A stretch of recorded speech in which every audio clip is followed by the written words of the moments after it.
تاریخ اسلام کے درخشاں ستارے فاتح بیت المقدس سلطان صلاح الدین ایوبی کے آبائی وطن پر موجود اسلامی ممالک ایران، عراق، شام اور ترکیہ میں سے کوئی ایک ملک بھی ایسا نہیں جو کہ کرد قوم کا اس زمین پر کوئی حق تسلیم کرتا ہو، بلکہ یہ تمام ممالک طاقت کے ذریعے ان کے اس حق کو دبانے کی بھرپور کوشش کرتے ہیں۔ آج اگر سلطان زندہ ہوتے تو شاید دور حاضر کے مسلمانوں کی حالت زار پر ندامت محسوس کرتے ہوئے اس امت کو کبھی بھی معاف نہ کرتے۔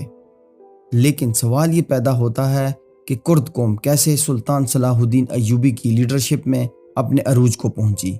اور کیسے سلطان کے اس دنیا سے گزر جانے کے بعد نہ صرف ان کی لیگسی کو بچانے میں ناکام رہی، بلکہ 1 سے 1.5 صدی کے مختصر عرصے میں ہی زوال کی اس حد کو پہنچ گئی کہ اقوام عالم میں اپنی شناخت کو بچانے کے لیے زمین کے ایک چھوٹے سے ٹکڑے کا بھی دفاع نہ کر سکی۔